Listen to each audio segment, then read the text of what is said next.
If you ever stare to a dashboard wondering, is this the right chart? You're not alone.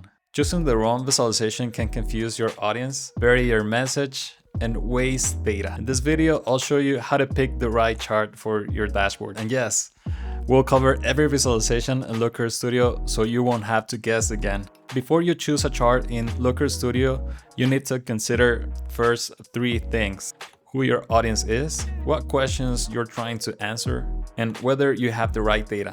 In this video, we'll break down exactly how to align your visualizations with your goals and go through every chart in Looker Studio so you know when and why to use each one. So what do you need to know when you're choosing visualizations? First, think about your target audience. And with your target audience, you need to know what level of detail they need with the insights that you're gonna show them. Too much detail might not be relevant to them, or maybe detail is relevant to them. How much time will they have to look at it? If maybe someone needs a high level view, they might not have much time. They might just need some visualization that will help them take a quick decision. What insights are relevant for them? Maybe there's a KPI that they don't really need to know, so you'll be wasting real space from your dashboard. So keep in mind what's relevant to them. You also gotta think, what questions are you trying to answer? What's the problem that you're trying to solve when you're presenting this dashboard or creating this visualization to display the insight that you want to communicate? What is the information gap you have? You may have some information, but you might have some gap of that information, and the visualization might help you fill that gap of the data that you don't have, or actually you don't have currently with your current knowledge. What is the main objective? A dashboard usually has one main objective, so think about that main objective. It might be one of the company goals or maybe your monthly goal. So keep that in mind to understand what the visualization should be displaying. You also gotta think about the data that you have available for your dashboard. Do you have all the data that you need to answer the question that you're trying to solve in this part? Can I cross-reference for better insights? Is this visualization something that you're trying to accomplish to cross-reference some other information that will give you a better insight of what you need to know? And now let me show you here on the computer what visualization you have to choose from. Okay, now let me show you all the visualizations that you have available here on Looker Studio and things that you can use to create the visualizations and all the things that you need to display your insights in Looker Studio. Here we can go, let me show you here on this screen. This is the one that you will see. And by the way, this one is based on a dashboard that I created for another video right here about the responsive layout that you can create on Looker Studio. So it doesn't matter if you create it here on a dashboard or browser, desktop browser layout. And you can also visualize this easily on a tablet and also a phone. So it will change all the visualizations depending on the screen size that you're using, and that will give you the best results for that specific screen. So here we have the visualization.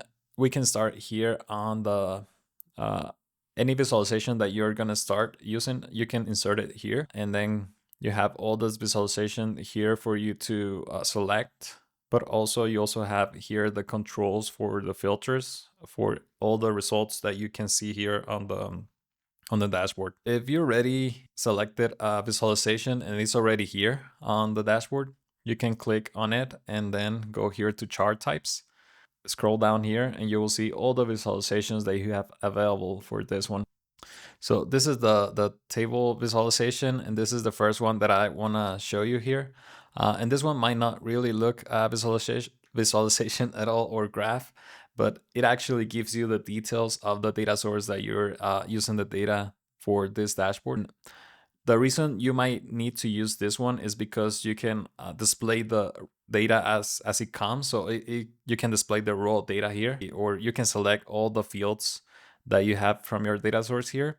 And this works really well whenever you need to see the detail for each specific row. Maybe I need to filter all the sales that happen a specific month. This will give me all the a list of all the sales that happened during that month, or any filter that I apply here to the dashboard. For this one, you can see here, I have line by line of data. There's also, if you need a little bit of style for your chart, you can also go here with a table with bars. And basically it's the same thing as a table chart, but instead of just displaying the numbers, it will give you bars to display proportion of what you're showing here.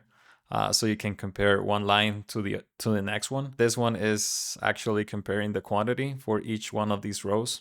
So you can actually detail for each row, but you can also have all the details next to it. And another alternative will be the heat map. And this heat map is gonna show all the, instead of showing a bar chart, it's gonna show the heat map, or it's gonna select or show a shade of the same color, just so you can spot any number that it's highlighted with. Maybe it might be the highest. You can also spot the lowest easily, or even something that it's in the middle that you're expecting is in the middle. It's gonna be in a shade between those. And now the next visualization I can show you here are the scorecards. I have a few variations of the scorecards, but we basically have the main scorecard, which is gonna show us the specific KPI that you wanna, the sum of all the prices together. And you will see here I have even the cents displayed. I'm also have this one for the quantity, and you can see I have the entire quantity. So that's when you need the scorecard. You need to summarize a specific number, just because you just need to know that number, and you don't really need the entire thing. You just want to know a specific number or KPI. This is a good visualization that you can use. And another flavor of it is we have the scorecard with compact numbers. As you can see here, we have the quantity, but also this one is a compact format. And instead of showing the 5,462, it's showing the 5.5K. We can understand there's 5,500 at least, or close to it. That's really useful when you have many visualizations. Like here, for instance, for the price, you can see that we're actually running out of space. But here, if we started using a compact number, it will give us something like this, and it will fit very well for this dashboard because we're not running out of space. Or we might not even need to know the cents, the amount of cents for the quantity. This is a good way to use it. If you don't need that specific detail, you just need a rough estimate of that specific KPI. Another flavor of this is, instead of showing a number or KPI, you can also get a result back. For instance, I have here the country, and it is showing the most quantities sold for that specific country. I mean, for all the countries, this is the one that has the most quantity sold. So that's why it's showing up here. And this one is, well, really good to know, like what's the top of a list, or also the bottom. It's really good whenever you need to spot a specific variable or category, or something from a category which is not a number. If it's text, you can display it with no problem here. The scorecards are usually used for numbers, but here you can display it, a text result. Let's go to the next visualization. And here we have a line chart. These are very good for time series when we want to see like how a specific metric month over month, how that metric changed. We can spot any trend that happened, will actually show any seasonality when it comes to sales. And this is a really good one to use. And then another variable of that same type of chart is the spark line, which is also a line chart, but instead of showing us maybe a little less detail, we can see here like what was the specific behavior. Maybe for this one, I'm actually showing the date. Here I can see over the span of 2 years, I can see a specific days. Why the spark line is really useful when you need to know this level of detail, and you don't need something approximate, but you want to know specifically what happened that specific date. And the other flavor we have here for the line chart is a smooth line chart, or smooth time series chart, called like that here on Looker Studio. And it's basically the same thing as the line chart. It's maybe a more pleasing to look at, the smooth out, because you might not really need the sharp edge, not because just aesthetics, but you need approximate of how that metric behave. That's why the smooth chart will help you in those scenarios where the line chart might be a little bit too specific. The smooth chart, line chart, is gonna give you an approximate. You can also select the bar charts, and this is the vertical way to display the bar charts. I will actually call it a column chart, but here on Looker Studio it's named vertical bar chart. So we can see here that we have all the prices and by countries and also by month, and this will give us a comparison of the prices for each of the countries, and it will give a different color for each of the categories. In this case is the countries, and I can see them next to each other, and this will give me a good idea of how the results will compare between each other using the same scale. So that's really useful when you have this type of data set. Also, another flavor of this will be the stacked vertical bar chart. And instead of here showing me all the categories next to each other, it will give me this total for that specific month. And instead of splitting the results into multiple columns or vertical bar charts, it's going to give me just one vertical bar chart. But it's instead it will stack all the results, so I can have the total for that specific month, but how much a specific country contributed to the results of that specific month. This one is similar to the previous one, but instead of displaying the total with a specific height, right now I just want to know how that would look in proportion for each month and each country. And that's why you will see everything stops at the same height, because it's only showing like from the 100% of that specific price for the month, how much each country contributed. It doesn't matter if the next month it was less or more. It will show us the same height because it's showing up the 100% of that result. And the next one will be the one that I will really call the bar chart. And this one is all the bars are horizontal now instead of going vertical. And these kind of work the same way, but I really like these because we can show, maybe sometimes we don't have enough real estate from like horizontally for our dashboards, and we might have a lot of results. Those instances, we can display this horizontal, and because, well, like we're used to using the scroll wheel to go up and down, we can use that one to go up and down of a list, and it feels more natural than scrolling from left to right, which some mouses allow you to do that, but or also some keystrokes. It's more natural usually for us users to scroll up and down. These work really well whenever you have a category with many variables. Like in this case, we have, I think it's like 20 countries, and they wouldn't look really good horizontally. Maybe we have 100 and that wouldn't look good. So we will need to scroll up and down, and that will give us a better interface for the user. It works really well whenever we're ranking stuff. That's a really good way to do that. And the next flavor for this one will be the stacked version. And this one I wanted to show like for the years, and it works the same as the vertical bar chart. But here on, instead of showing the countries, I'm showing the clients for every year. And you can see here how each client contributed to the total for that year. This is really useful when you want to see how you did each year, but also you want to see how much is from each client. And this one, you can also turn it into 100% version of it. And again, here you might not need to know the total for that specific year. You just want to know how much each client contributed to the total for that specific year. And here on the pie chart is really useful whenever you want to show categories and you want to see, literally, you want to know what's the size of that slice, the slice of the pie.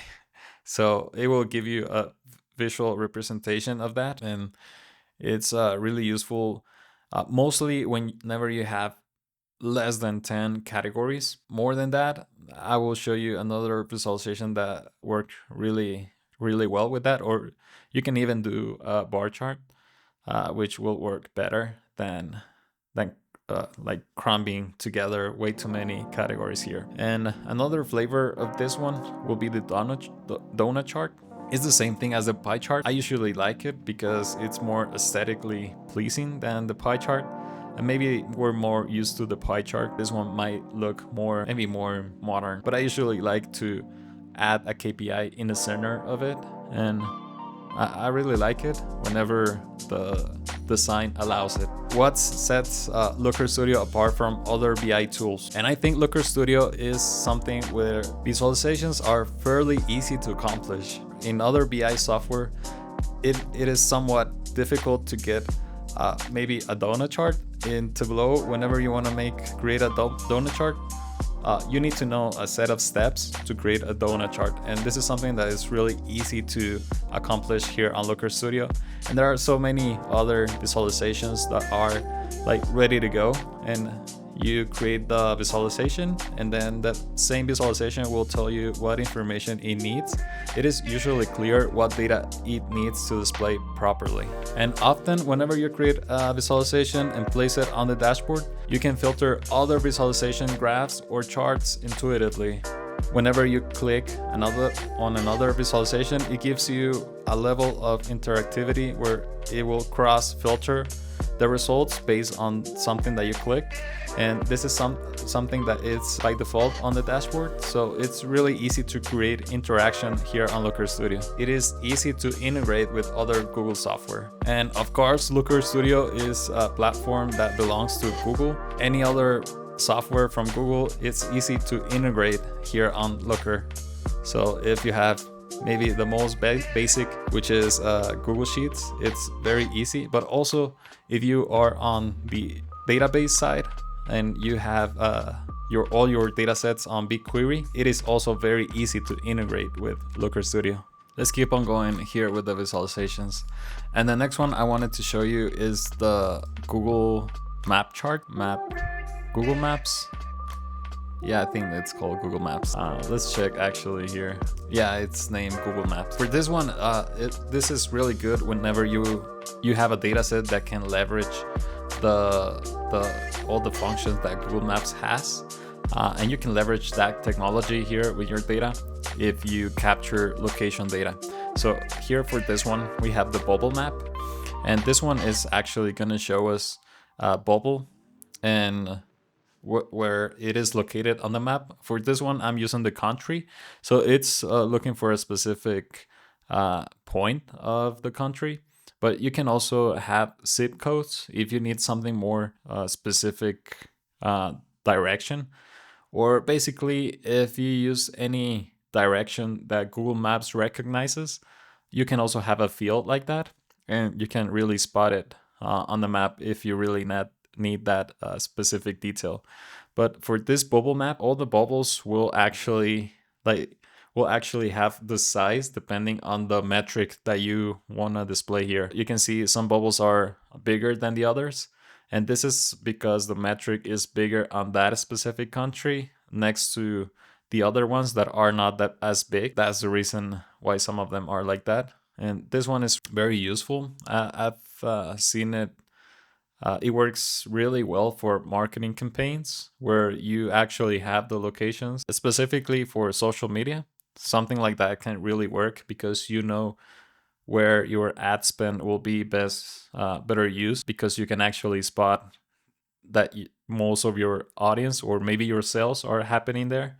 So that's a good way to spot it on the map. Okay, and the other flavor for the Google Maps visualization is the fill map. This version will actually, it kind of works the same as the bubble map, but this one works really well whenever you have a defined region. So here, for instance, because it is a country, and I explained you before that bubble maps have an approximate to show the metric. It doesn't really show a specific point in the map, but if you have it, it works really well for the bubble chart. But for this one, whenever you don't have a delimited or a specific location that you want to display your metric this one works really well. And instead of showing a bubble map, like increasing in size or decreasing in size, this one will give you a shade of the color that you specified for the visualization, and it will get darker or to the specific color that you want, depending on how the metric behaves. If it goes higher, or it can be darker, or if the metric is lower, the shade, it can be lighter. Another alternative to the Google Maps is the heat map, and this one can show you, instead of using bubbles or using a shade, this one, again, you can select the colors, but this one will give you a color. It will change to a color that you specified, where the metric is going higher or lower, and it's gonna give you that specific color, so you can spot easier the hotspots of that specific metric here on a Google map. Our next visualization is the combo chart, and this one is a combination of two types of charts. And for this one, I decided to use a column chart or vertical bar chart, and next to a line chart. And this one, this type of charts work really well whenever you need to make a distinction of the metric that you're displaying here. Maybe you're using the same scale, but it might not mean the same thing if I put that metric here on a column next to other metric. Might not be that clear what I'm trying to display here. And I really like to use these type of visualizations whenever I have a goal, maybe a sales goal, and the columns can be the sales and the line chart can be the goal. And this will give me a good reference of how we're doing with the sales and if we're accomplishing the goals. This one is more specific to certain types of data sets, and this worked really well with or are very common use on whenever you're tracking stocks and you want to know, for instance, have a open pricing for the day and a closing pricing for the day, but you also want to show the high and low of that specific price for that specific date. The candlestick chart is really good for that specific use.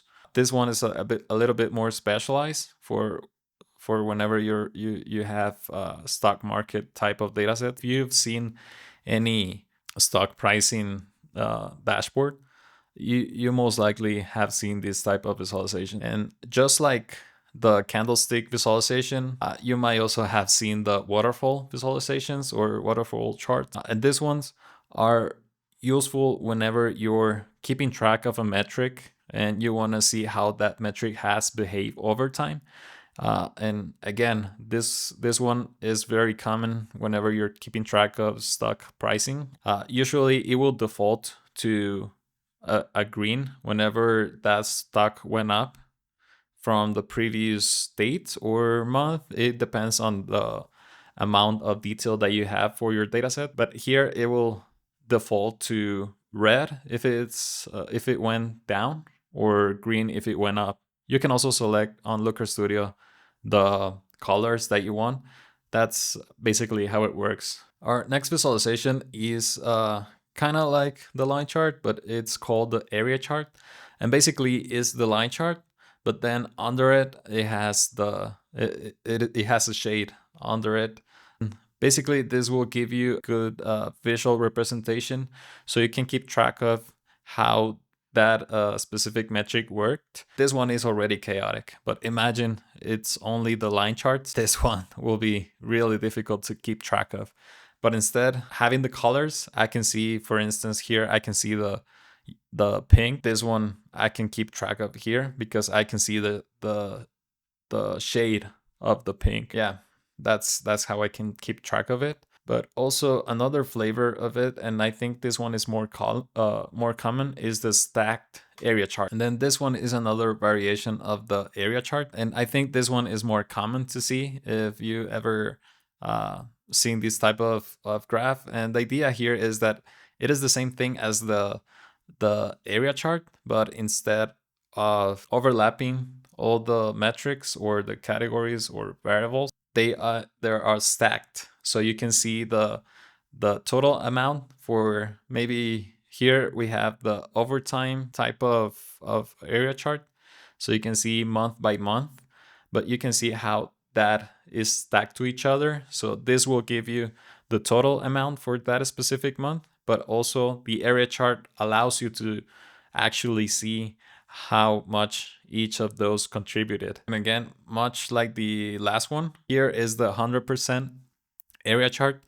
And this one, you will see that it will fill the whole chart. It doesn't really matter what was the total for that month and to compare it with the total with the other month. We just need to know how much each of these categories or variables were contributed to the entire result here. Another specialized graph that we can use here on Looker Studio is the scat. And this one is usually more used on the scientific field, but here you can actually spot any relationship between one variable with the other. Well, it's better used whenever you have continuous variables. And here, for instance, we have sales, and for the x-axis we have ad spend, and we want to see like each how each campaign did. And here we can spot any campaigns that did good with the less spending. I think that will be the best metric you would like to know. And maybe this one might be.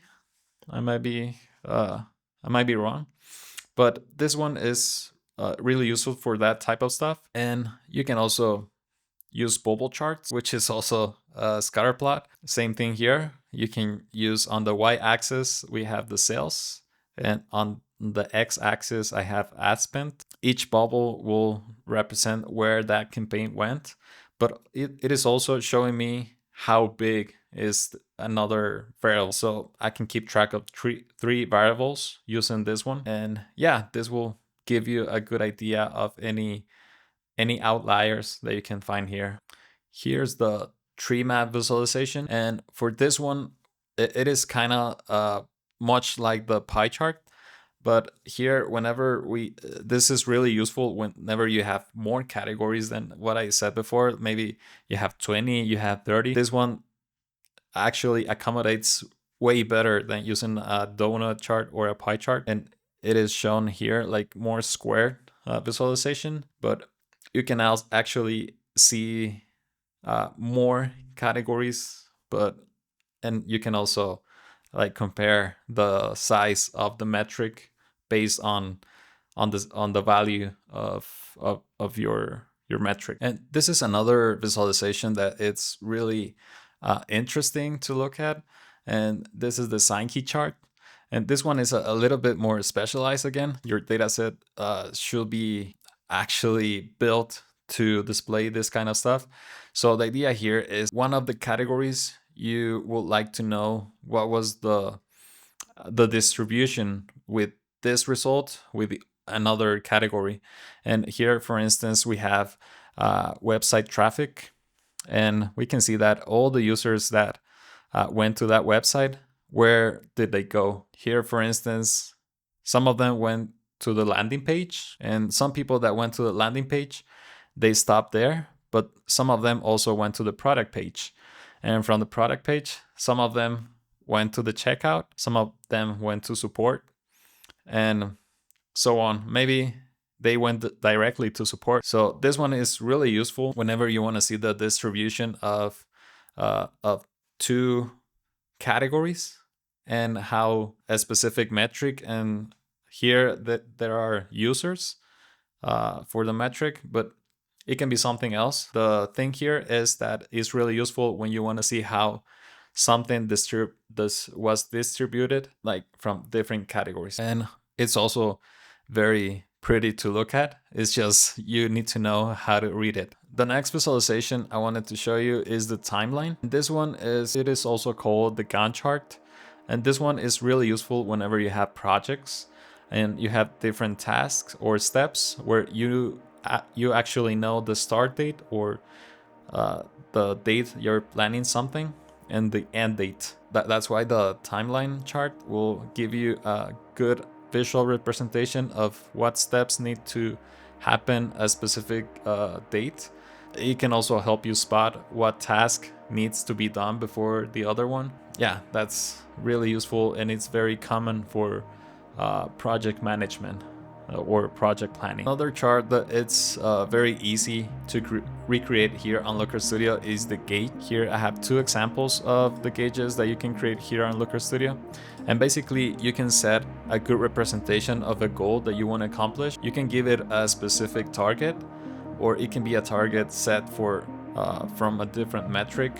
Maybe you have a variable for a goal. You can use the gauge, but that gauge will be filled up depending on how the metric goes over time, or it adds up on that specific date range that you have specified for your dashboard. And the last visualization I wanted to show you here, this one is called the funnel chart. It's very common and useful for marketing, or whenever you need to keep track of the customer journey, maybe for you that are in sales or are, yeah, you need to know like how many people are going through the funnel. Here, for instance, we have the website visitors, how many we had. It can be the percentage, but you can also show the total amount. Here, for instance, how many of those website visitors went down the funnel, and it was 30 of them, or they are actually right now in that stage. It